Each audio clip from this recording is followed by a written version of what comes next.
आपका स्वागत है इस इंग्लिश दारू चैनल में। हम एरर का क्लास हमेशा पढ़ रहे थे और हम जितना भी एरर है सब प्रीवियस ईयर का पढ़ा रहे थे। तो आज हम क्या करेंगे कि प्रीवियस ईयर का ही पढ़ेंगे, लेकिन सीजीएल मेंस 2024 सीजीएल मेंस में जो पूछा गया है सवाल 2024 में, हम उस पेपर को आज पूरा डिटेल से देखेंगे कि कौन सा ऑप्शन सही है, कौन सा गलत है, और ये भी देखें कौन सा गलत है तो क्यों और कौन सही है तो फिर क्यों सही है। आप इस वीडियो को 10 मिनट तक देखिए, 10 मिनट के बाद लगे 5 मिनट तक देखिए, अगर लगे कि हाँ देखने के लायक है तो आप हमारे साथ कंटिन्यू बन सकते हैं, अन्यथा आप लोगों के पास ऑप्शन भी है। ऑप्शन ये है कि बहुत सारे अच्छे अच्छे टीचर हैं, हमारा तो अभी छोटा सा चैनल ही है ना। चलिए, तो ज़्यादा टाइम न लेते हुए हम बढ़ते हैं आगे। पहला क्वेश्चन है, the principal reported the owner. अब यहाँ पर अगर देखें तो लिखा हुआ है द प्रिंसिपल। अब यहाँ जो अब इसको जानते हैं कि द प्रिंसिपल हमारा सही है कि गलत है। यहाँ लिखा हुआ है द, और द के बाद एक वर्ड होता है तो वो हमारा नाउन होता है, यानी इसको हम लोग बोलते हैं डिटर्मिनर। इस द को क्या बोलते हैं? डिटर्मिनर। मतलब केवल द को ही डिटर्मिनर नहीं बोलते हैं, ए को भी डिटर्मिनर बोलते हैं, एंड को भी डिटर्मिनर बोलते हैं। द वो हर चीज़ को डिटर्मिनर बोलते हैं जिसके आगे नाउन आया करता है। ठीक है, तो इसके पहले अगर एक वर्ड होता है ना तो वह हमारा नाउन होता है। लेकिन सर आप लोग का सवाल रहेगा कि सर नहीं, हम तो कभी कभी दो सवाल देख लेते हैं, तो कोई बात नहीं। आप अगर दो सवाल देख रहे होंगे तो पहला वाला जो होता है वो हमारा एडजेक्टिव होता है, और दूसरा वाला क्या होता है? नाउन होता है। और नहीं तो अगर तीन होता है ना तो पहला वाला होता है एडवर्ब, दूसरा वाला होता है एडजेक्टिव, और तीसरा वाला होता है नाउन। ठीक, पहचानना तो आसान है कि वही नाउन क्या होता है, तो जिसको प्लूरल बना सकते हैं, कोई व्यक्ति हो गया, कोई पेन हो गया, माइक हो गया, रबड़ हो गया, ये सब क्या हमारा नाउन है। एडजेक्टिव क्या होता है? तो एडजेक्टिव ज़्यादातर क्या करता है ना, ये कैसा कैसी का जवाब दिया करता है ना, कैसा हो कैसी हो इस तरह का जवाब देता है। और नहीं तो ऐसे पहचान सकते हैं कि आई सी इंडिंग वर्ड ज़्यादातर हमारा एडजेक्टिव होता है, ए एल इंडिंग वर्ड ज़्यादातर हमारा एडजेक्टिव होता है, ओ यू एस इंडिंग वर्ड ज़्यादातर एडजेक्टिव होता है। तो ये सभी वर्ड अगर अंदर में लगा लगा रहे अंत में तो हम समझते हैं कि वो एडजेक्टिव है। या फिर कैसा कैसी का जवाब दे दे। सर कैसा कैसी का जवाब कैसे देता है?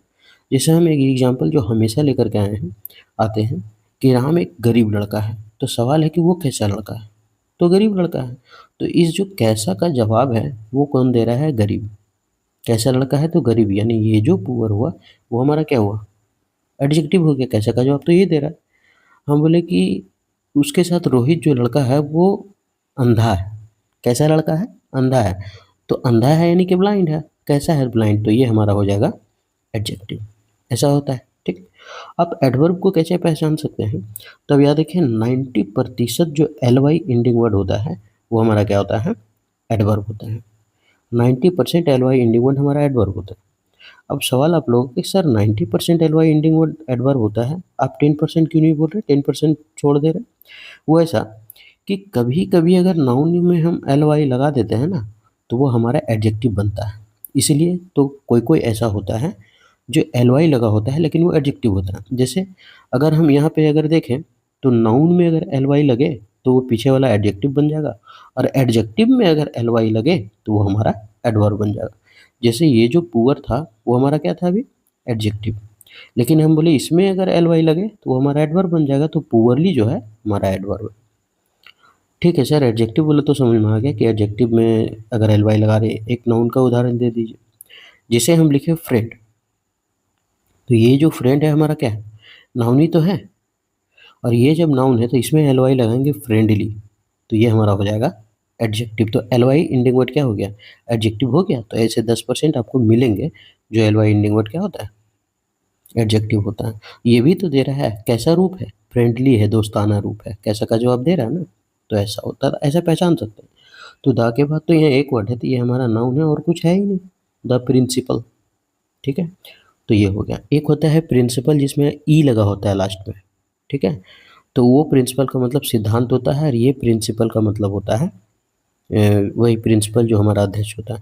हम इसका वीडियो एगो डाल चुके हैं प्रिंसिपल और प्रिंसिपल का, आप वहाँ कन्फ्यूजिंग वर्ड में शायद एक वीडियो है कन्फ्यूजन वर्ड का, वहाँ देख सकते हैं। अब यहाँ लिखा हो तो सब्जेक्ट हमारा काउंट हो गया कि चलो भाई ये जो है हमारा दोनों का दोनों मतलब प्रिंसिपल जो है वो सब्जेक्ट है, यानी ये नाउन है, दा के बाद बताया गया है, ठीक है, तो ये हो गया। अब आगे वर्ब होगा, तो वर्ब लिखा हुआ है रिपोर्टेड, यानी समझ में आ गया कि सेंटेंस जो है वो हमारा पास्ट में है। अब रिपोर्टेड है, अब जब रिपोर्टेड आता है तो दिमाग में एक चीज़ याद रखना होगा हमेशा कि रिपोर्टेड जो है वो अपने बाद हमेशा टू लेता है। रिपोर्टेड के बाद क्या लगता है? टू। और भी कोई कोई ऐसा वर्ड है जिसके बाद टू आया करता है, जैसे रिपोर्टेड प्लस टू, रिपोर्टेड के बाद टू लगता है। और क्या लगता है, जैसे सजेस्टेड अगर बोल देते हैं सजेस्टेड, तो सजेस्टेड के बाद टू लगता है। और क्या होता है, ऑब्जेक्ट भी बोल दे तो ऑब्जेक्टेड बोल दे, ऑब्जेक्टेड, तो इसके बाद टू लगता है। ये सभी क्या है? टू लगता है। इन सभी के साथ क्या लगा करता है? टू लगता है, ठीक है। तो हो गया। अब यहाँ लिखा हुआ है कि रिपोर्टेड, तो इसका मतलब समझ में आ गया ना कि गलती कहाँ है, तो यहाँ होगा रिपोर्टेड टू। अब किसके पास है? तो द ऑनर, द फिर से एडिटर में ऑनर हमारा क्या हो गया? नाउन ही तो हो गया। ऑफ द होटल, किसका? होटल का। तो द फिर से डिटरमिनर, होटल हमारा noun. About the poor management. अब यहाँ तो गलत हो गया। अब ये तो समझ में आ गया कि ये सही क्यों था, क्योंकि द है और नाउन है, सही है। वर्ब वुर्ब होता तो काटते हैं, यहाँ पे द है फिर नाउन है, सही है। द पुअर मैनेजमेंट, अब यहाँ तो द है सर, दो है, यहाँ दो है, आप कैसे पहचानेंगे? तो हम क्या बोले, जब दो हो तो ये पहला एडजेक्टिव होता है, दूसरा नाउन होता है। तो ये हमारा क्या है? एडजेक्टिव है, ये हमारा क्या है? नाउन है। सर कैसे पहचाने ये पुअर है? क्योंकि हम बोले द पुअर मैनेजमेंट, कैसा मैनेजमेंट? खराब मैनेजमेंट। कैसा? खराब। तो कैसा कैसे का जवाब कौन दिया? तो ये पुअर, तो इसका मतलब पुअर मैनेजमेंट जो है ये हमारा एडजेक्टिव होगा या नाउन है। तो बाकी ये सब तो सही था, तो हमारा गलत कौन सा था? Reported to. आप इसको चाहे तो नोट्स कर सकते हैं। इसका हिंदी थोड़ा बता दें, यानी the principal reported to the owner of the hotel, यानी प्रिंसिपल ने होटल के मालिक को अबाउट द पूर मैनेजमेंट, मतलब होटल के मालिक को होटल की खराब व्यवस्था के बारे में क्या किया, उसको बताया, कुछ रिपोर्ट दिया, सूचना दिया, इस तरह से होता है, ठीक है। तो ये मेरा पहला क्वेश्चन था। आप देखेंगे इसमें क्या क्या प्रयोग हुआ है, क्या सीखे क्या नहीं। बढ़ते आगे, इससे पता चलेगा आगे बढ़ना है कि आपको कंटिन्यू रहना है या नहीं। चलिए बढ़े न आगे, नेक्स्ट क्वेश्चन। थोड़ा सा इसका सॉल्यूशन होगा कि रिपोर्टेड के बाद क्या आएगा? टू लगेगा। ए नंबर है। नेक्स्ट है the edge of this blade. अच्छा, एज मतलब क्या होता है? धार, किनारा जो बोलते हैं ना, वो ब्लेड का जो धार होता है ना, नुकीला पार्ट, वो द एज। क्या एज यहाँ नाउन का काम करेगा? हाँ, तो द आ गया, उसके बाद एक ही वर्ड है, तो इसका मतलब वो होगा धार, है ना। तो the edge of this blade, अब यहाँ पे लिखा हुआ द एज, ये तो सही हो गया, कोई दिक्कत नहीं है। किसका बात कर रहा है? ऑफ दिस ब्लेड, यानी इस ब्लेड का बात कर रहा है। अब यहाँ दिस के बारे में थोड़ा समझते हैं। तो दिस तो दो जो हम जानते हैं ना, एक दिस होता है, एक दीज होता है, ठीक है। तो ये जो प्रयोग होता है वो हमारा सिंगुलर के लिए प्रयोग होता है, और ये जो प्रयोग होता है हमारा प्लूरल के लिए प्रयोग होता है। तो ये सिंगुलर के प्रयोग है, मतलब आगे तो सिंगुलर ना चाहिए फिर नाम, और ये प्लूरल है तो आगे प्लूरल। अगर याद नहीं होता तो ऐसे याद रखते हैं कि एक से ज़्यादा वर्ड किसमें, इसमें कोई भी ऐसा वर्ड है जो रिपीट हुआ? नहीं, मतलब सब एक एक है, और जब सब एक एक है तो ये हमारा सिंगुलर। इसमें कोई ऐसा वर्ड जो दो बार रिपीट हुआ तो दो बार रिपीट हुआ, ये तो इसका मतलब ये क्या हो गया हमारा? प्लूरल। ये याद रखने का तरीका है और कुछ नहीं, ठीक है। अब यहाँ लिखा हुआ है दिस, और दिस है सिंगुलर, तो आगे आने वाला भी क्या होना चाहिए? सिंगुलर। तो ब्लेड सिंगुलर ही तो है भाई, ब्लेड्स तो नहीं है, ब्लेड ही तो है, तो ये सही हो गया। अब जब ये सब्जेक्ट दिस ब्लेड, जब हमारा ये सिंगुलर है, दिस ब्लेड सिंगुलर है, तो द एज इज शार्पर। अब यहाँ आप लोग ये सोच रहे होंगे कि दिस ब्लेड इज शार्पर, नहीं, the edge of this blade is sharper. तो ये ऑफ जो है ना, यहाँ से हटा देना। अगर नहीं समझ में आता सब्जेक्ट कौन है, तो ऐसा समझ लेना है कि इसके जस्ट सेंटेंस के पीछे जाना है, जो प्रीपोजिशन ऑफ मिलेगा उसके पहले वाला सब्जेक्ट होता है। द एज है, तो कुल मिला के यहाँ सब सिंगुलर का बात किया है, तो ये भी हमारा क्या है? सिंगुलर है। अब ये है शार्पर। अब ये शार्पर है, शार्प जो होता है वो हमारा क्या है? शार्प होता है क्या, मतलब धार, तेज बोलते हैं ना। और शार्पर जो हमारा कंपैरेटिव डिग्री है, शार्पर क्या है? Comparative degree. तो शार्पर देन, इसका मतलब है कि तुलना की। कंपैरेटिव डिग्री जब भी आएगा तो हम देन का प्रयोग करेंगे, तो शार्पर देन, तो इसका मतलब यहाँ क्या है? सही है। एनी अदर ब्लेड, यानी दूसरे ब्लेड से क्या है? एनी। आप याद रखिएगा इस चीज़ को कि एनी के साथ क्या लगा करता है? एनी के बाद अदर सही होता है, ठीक है, एनी अदर होता है।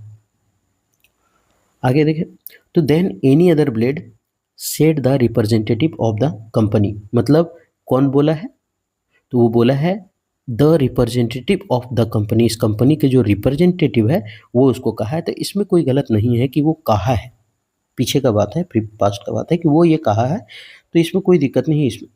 अब इसमें दिक्कत क्या है बताते हैं। आप अगर एक सेंटेंस थोड़ा सा अगर देखें तो लिखा हुआ the edge of this blade is sharper, मतलब बात यहाँ किसका किया है, तो ब्लेड का धार का बात किया है, ब्लेड का जो धार है ना उसका बात किया है।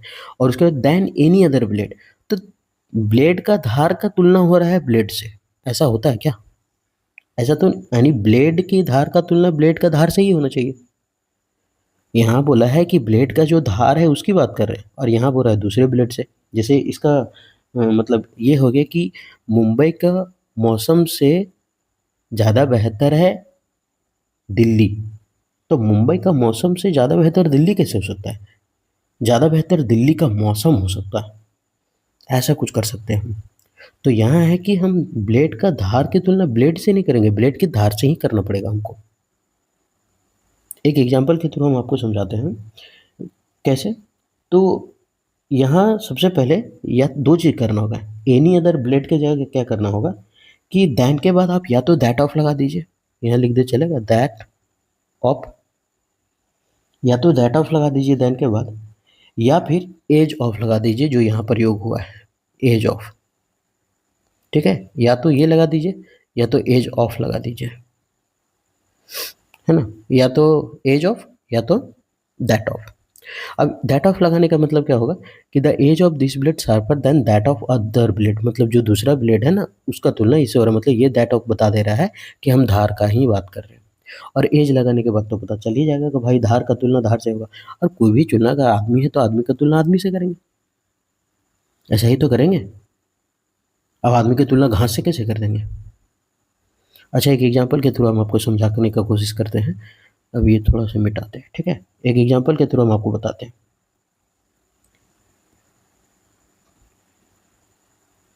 जैसे एक एग्जाम्पल लेते हैं, एक लिख रहे हैं द वेदर, वेदर मतलब मौसम, डब्ल्यू ए, सही है, वो वेदर एक होता है ना, वेदर याद वाला वो होता है, इसलिए मैं स्पेलिंग बोल के लिख देता ये वाला, है ना। क्या लिखा है अभी एग्जाम्पल, मुंबई का था, the weather of Mumbai is better than Delhi, ये सही है कि गलत है, तो ये हमारा क्या हो जाएगा गलत, क्यों, क्योंकि the weather of Mumbai, Mumbai का जो मौसम है बहुत अच्छा है दिल्ली से, अरे दिल्ली से कैसे अच्छा हो सकता है, the weather of Mumbai is better than Delhi नहीं, the weather of Mumbai is better than that of Delhi कर सकते हैं इसको। दैट ऑफ दिल्ली क्यों, क्योंकि पता चल जाएगा दिल्ली का मौसम कब आता है, और नहीं तो फिर ये लिखेंगे the weather of Mumbai is better than the weather of Delhi, तो ये गलत हो जाता है, लगता दिखने में सही है लेकिन होता गलत है। ठीक है, तो the weather of Mumbai is better than that of Delhi कर देते हैं इसको, क्या कर देते हैं that of Delhi, that of Delhi लिखना छोटा होता है इसलिए दैट ऑफ लिख देते हैं, दैट ऑफ का मतलब ये हो जाता है दिल्ली का मौसम। अब ये हो जाएगा हमारा सही,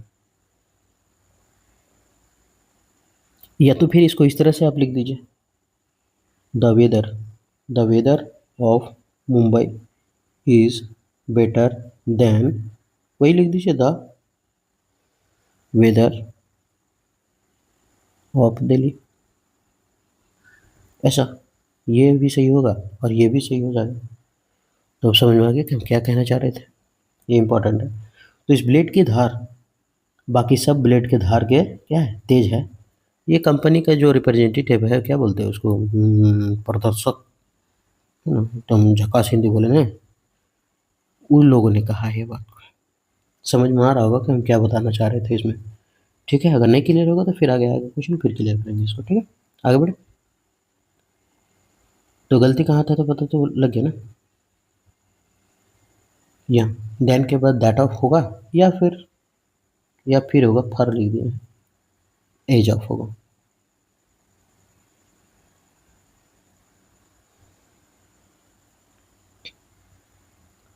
your sons in law's friend is seriously ill, अब यहाँ लिखा हुआ योर सन्स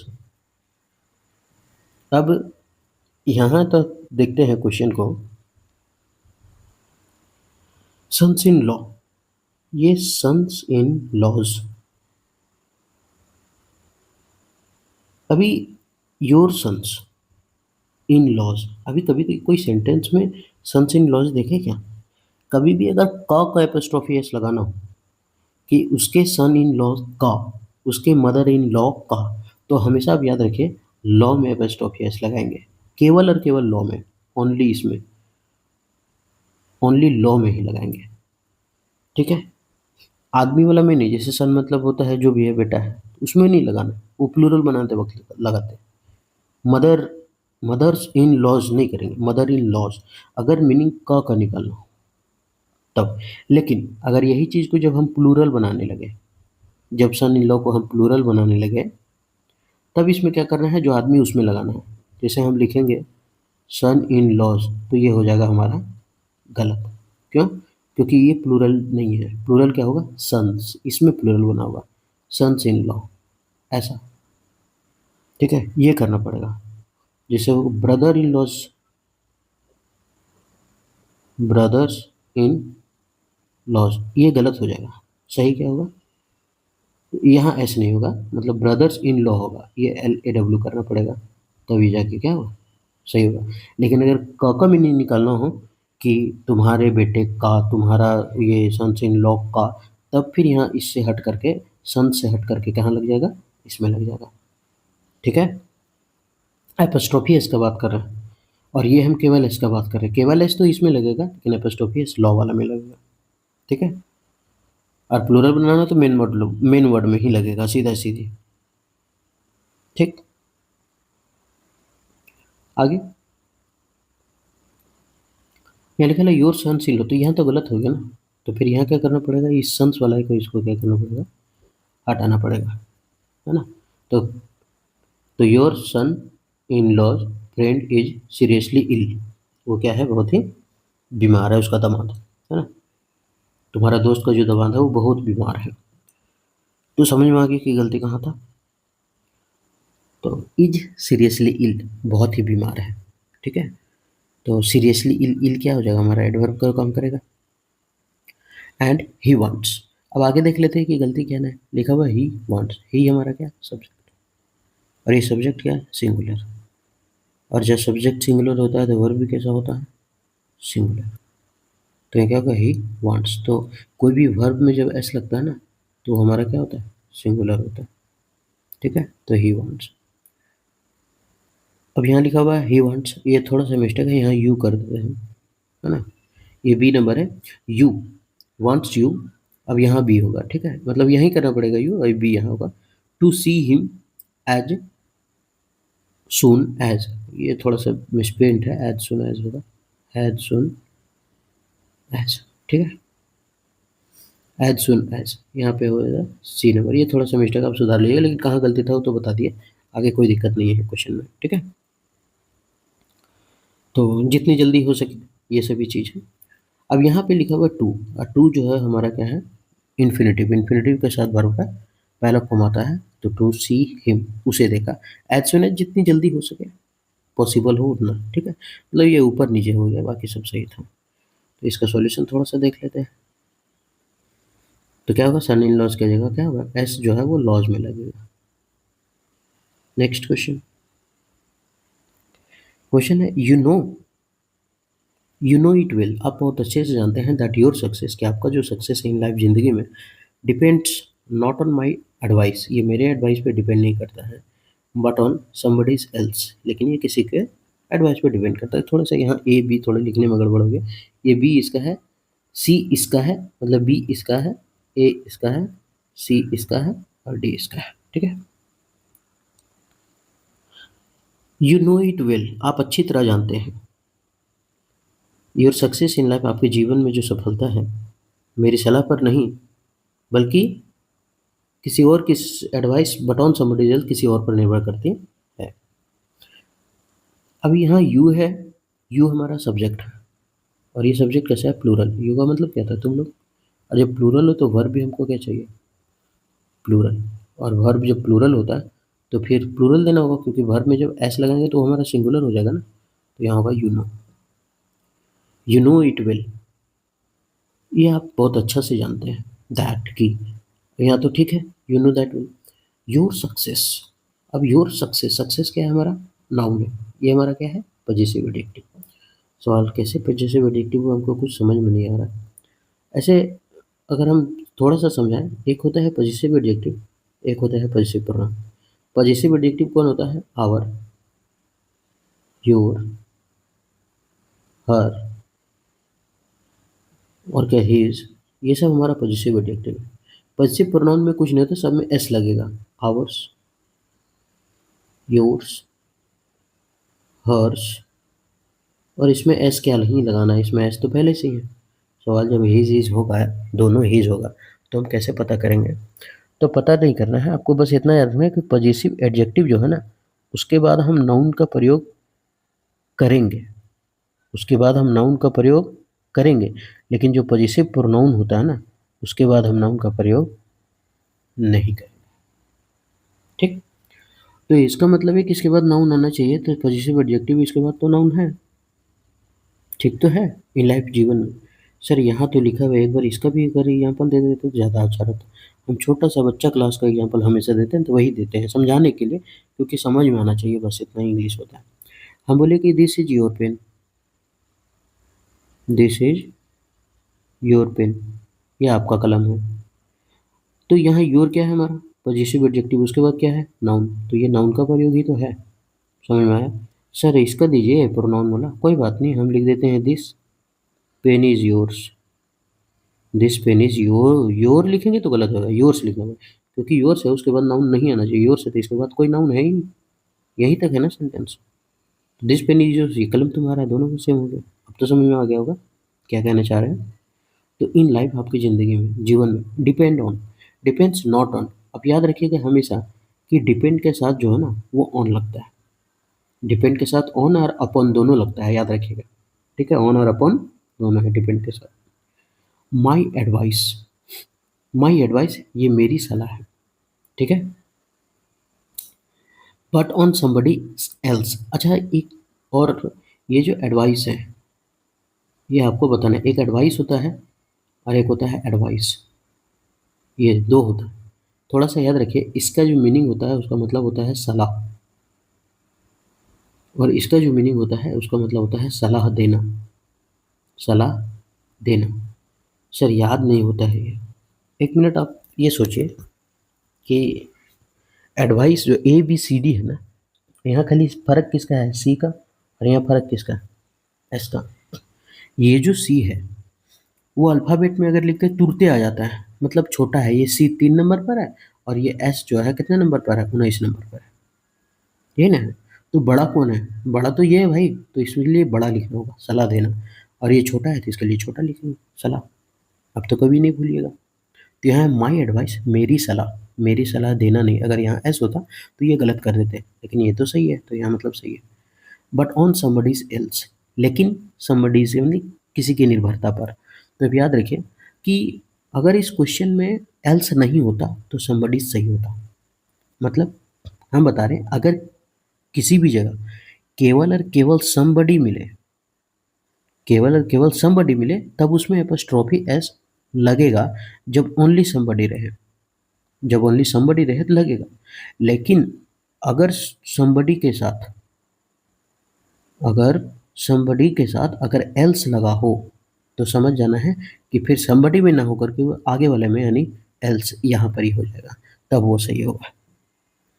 हम क्या कह रहे हैं, आपको समझ में आ रहा है कि समबडीज होगा तो केवल उसमें एस लगेगा, उसमें समबडी वाला में लगेगा, लेकिन अगर उसके साथ एल्स जुड़ गया तो फिर एल्स वाले में लगेगा। क्या कहना चाह रहे हैं, समझ में आ रहा है। तो यहाँ होगा समबडी एल्स, ये हमारा सही हो। तो यहाँ जो है ये एपोस्ट्रोफी एस हटा करके क्या करना पड़ेगा, हमको यहाँ पे करना पड़ेगा ऐसे, और इसको क्या करना पड़ेगा, हटाना पड़ेगा।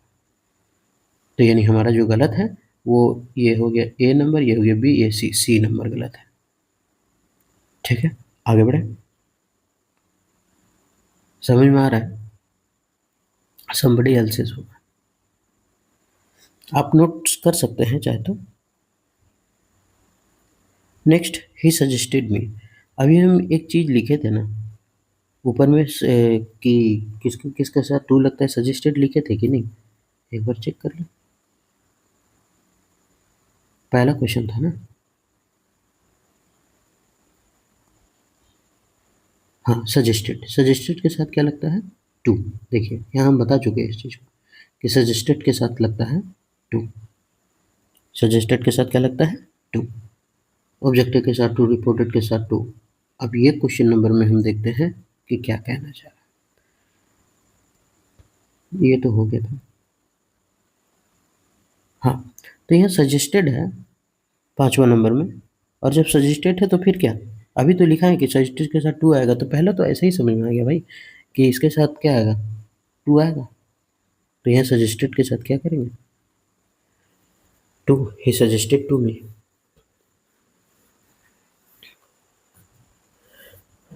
दैट कि आई शुड गो। आई थोड़ा मैथी लिखना चाहिए ना, कोई बात नहीं। आई शुड, शुड हमारा क्या, मॉडल। और मॉडल के बाद क्या आता है, वर्ब का पहला फॉर्म। हम पिछले वीडियो में क्या करते थे, हम मॉडल का स्पेलिंग ये लिख दिए थे और भूल भी गए थे। हो जाता है मिस्टेक। मॉडल के बाद क्या आता है, वर्ब का पहला फॉर्म। तो ये मॉडल है, मॉडल के बाद वर्ब का पहला फॉर्म है टू द नर्सरी। कहाँ से, नर्सरी से। नर्सरी है डेस्टिनेशन है, इसलिए टू का प्रयोग है, ठीक। अब फिर टू है, टू हमारा क्या होता है, इन्फिनेटिव। उसके बाद क्या होता है, वर्ब का पहला फॉर्म। तो टू ब्रिंग, ब्रिंग क्या है, वर्ब का पहला फॉर्म, ये सही है। सम ब्यूटीफुल फ्लावर्स, जब भी सम आए, ऑल आए, तो समझ जाना है, या फिर वेरियस आए, ये सब जब वर्ड होता है ना, तो उसके बाद आगे आने वाला जो नाउन होता है वो प्लूरल फॉर्म में होगा। तो यहाँ सम है ना, तो नाउन क्या, फ्लावर्स, प्लूरल ही तो है। ब्यूटीफुल फ्लावर्स कैसा है, ब्यूटीफुल है। तो समझ में आ गया, गलती ए नंबर में था, इसमें कुछ ज़्यादा डिटेल तो है ही नहीं, ठीक है। बाकी जो था वो बता दिए। नेक्स्ट, सजेस्टेड के साथ टू लगता है। No sooner. अच्छा, जब भी नो सूनर है ना, तो दिमाग में 3-4 चीज़ घूमना चाहिए। एक, सबसे पहला, नो सूनर। दूसरा, हार्डली। तीसरा, स्कार्सली। ये सभी जब वर्ड आए तो समझ जाना है कि ये जो वर्ड है अपने साथ इन्वर्जन लेता है। सवाल, सर इन्वर्जन हमको समझ में नहीं आया, इन्वर्जन क्या है। इन्वर्जन का मतलब ये होता है ना कि हम जब कोई सेंटेंस लिखते हैं तो कैसे लिखते हैं, पहले लिखते हैं सब्जेक्ट, फिर भी लिखते हैं वर्ब, और फिर लिखते हैं ऑब्जेक्ट। ऐसा लिखते हैं, सब्जेक्ट वर्ब ऑब्जेक्ट। तो जैसे हम लिख दिए कि मैं खा रहा हूँ, तो लिखेंगे आई एम ईटिंग। यही तो लिखे, आई एम ईटिंग, मैं खा रहा हूँ, ये हमारा सब्जेक्ट है। आई एम ईटिंग फूड कर दे, ये हमारा सब्जेक्ट है, ये हमारा वर्ब है, ये हमारा ऑब्जेक्ट है। लेकिन इन्वर्जन का मतलब क्या होता है कि जस्ट ये उल्टा हो जाता है। उल्टा क्या होता है कि वर्ब पहले आ जाएगा, सब्जेक्ट बाद में आएगा। जैसे हम बोलते हैं ना, डू यू नो, क्या तुम जानते हो, डू यू नो, क्या तुम जानते हो। तो डू हमारा क्या होता है, वर्ब होता है, ये हो गया वर्ब। ये क्या है, हमारा सब्जेक्ट। जो जनरली होना क्या चाहिए, सब्जेक्ट के बाद वर्ब होना चाहिए, तो वो सिंपल सेंटेंस होता है। इन्वर्जन का मतलब होता है ये वर्ब पहले आ जाएगा तो वर्ब पहले आ जाएगा, और सब्जेक्ट बाद में आ जाएगा। तो ये होता है इन्वर्जन, तो इसके साथ इन्वर्जन लगता है। इन्वर्जन का मतलब ये होता है कि वर्ब जो है वो पहले लगेगा, सब्जेक्ट बाद में लगेगा। ऐसा होता है, इन्वर्जन का मतलब ही यही होता है।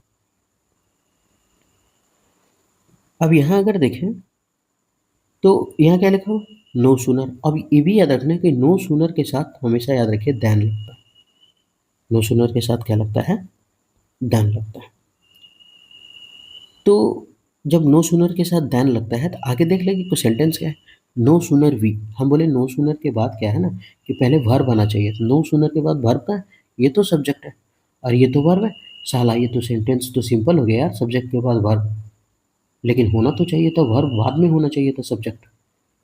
तो इसको कुछ करना पड़ेगा, तो फिर करेंगे नो सूनर वी इंटर्ड। तो इंटर्ड भी तो करेंगे नहीं, कोई ऐसा वर्ड तो है नहीं।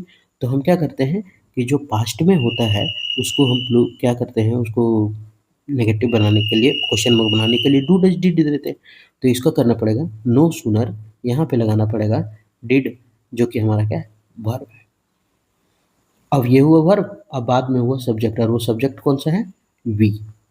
हो गया, डिड वी, क्या होगा, नो सुनर डिड वी, ऐसा।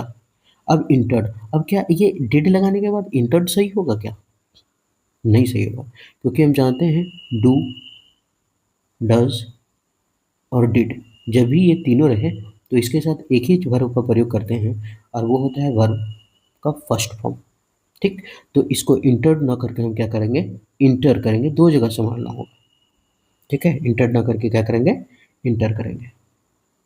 तो नो सुनर के बाद आगे देन आना चाहिए, नो सुनर डिड तो हो गया, नो सुनर डिड ऐसे याद रखिए, नो सुनर डिड होता है तब ज़्यादा मजा आएगा। तो नो सुनर डिड हो गया, आगे देन होना चाहिए, देन मिल गया हमको। He got up and left the room, और वो क्या कि रूम को छोड़ दी। गॉट हमारा वर्ब टू है, एंड के बाद भी वही चीज़ होना चाहिए, वर्ब टू, तो ये तो सही हो गया, कोई दिक्कत है ही नहीं इसमें। समझ में आ रहा, यानी हम क्या क्या बोल रहे हैं कि आंसर यहाँ क्या होगा, हम पूरा लिख देते हैं। हालांकि इसमें आगे लिखा हुआ मिल सकता है आपको, no sooner did we enter, did we enter, no sooner did we enter, जैसे ही आप अंदर आए, then he got up and left the room, वैसे ही वो उठ करके बाहर चला गया। आगे बढ़,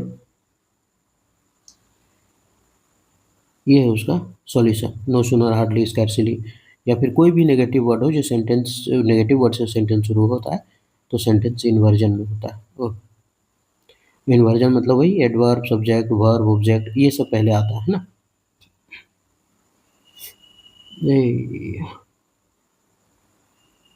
एडवर्ब फिर सब्जेक्ट फिर वर्ब, और नहीं तो फिर वर्ब भी पहले आएगा, मतलब ये पहले आ जाएगा, कोई दिक्कत नहीं है इसमें।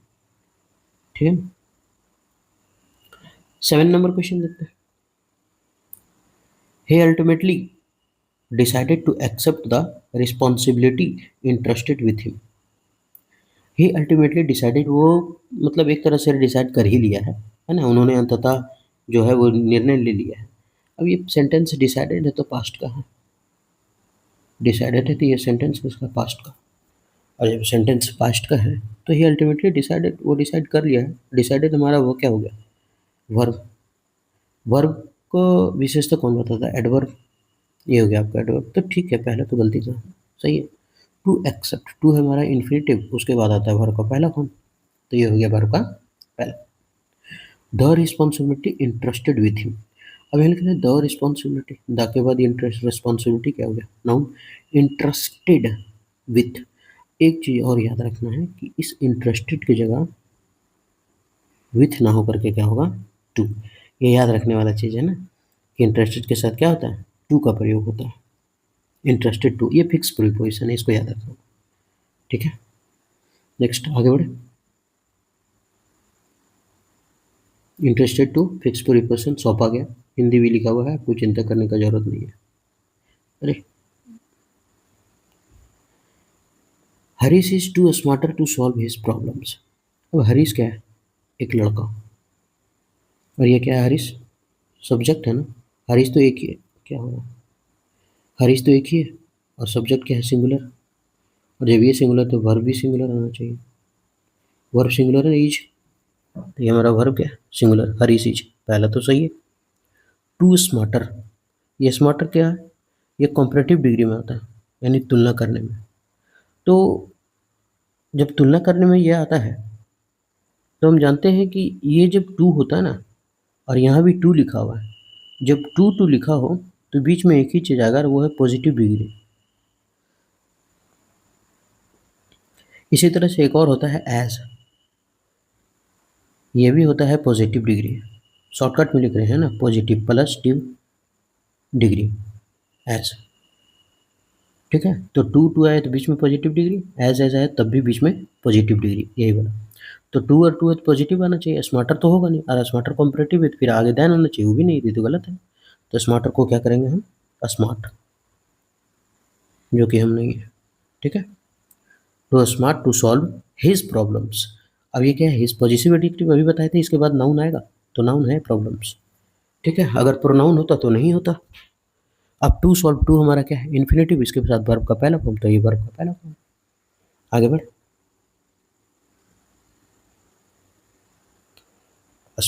स्मार्टर की जगह क्या हुआ, स्मार्ट हुआ। 2 plus positive degree as positive degree as. 9वां,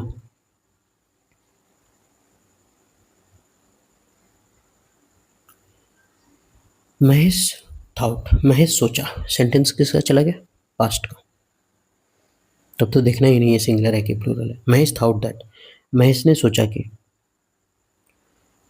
he would पास, वो पास हो जाएगा था एग्जामिनेशन, परीक्षा में। Although he did not answer most of the questions correct. मतलब यहाँ तक कि वो क्या है कि आंसर जो है most of the questions correct, मतलब डिड नॉट आंसर, वो ज़्यादातर नहीं दिया था क्वेश्चन का जवाब, लेकिन फिर भी उसको लगता है कि हम क्या करेंगे, पास हो जाएंगे। ठीक है, देखें यहाँ तो कोई दिक्कत नहीं है, यहाँ से यहाँ तक में वो थॉट सोचा कि दैट कि he would pass, he subject, model model है, वुड क्या है, मॉडल। इसके बाद क्या लगता है, वर्ब का पहला फॉर्म, तो वुड पास वर्ब का पहला फॉर्म सही है, पहले में तो कोई दिक्कत ही नहीं। द डिटर्मिनर है, उसके बाद एक वर्ड जो होता है हमारा नाउन होता है, एग्जामिनेशन हमारा पूरा क्या है, नाउन। ऑल दो काम करेगा जोड़ने का, हालांकि। ठीक है, he did not answer, he did not, जब भी हम क्या बताए थे, डू हो, डिड हो, डज हो, ये सभी के साथ क्या आता है, ये सभी के साथ वर्ब का पहला फॉर्म। तो he did not answer, answer क्या हुआ, वर्ब का पहला फॉर्म तो है, he did not answer. Answer हमारा वर्ब ही तो है, यहाँ तो वर्ब के रूप में दिया गया है।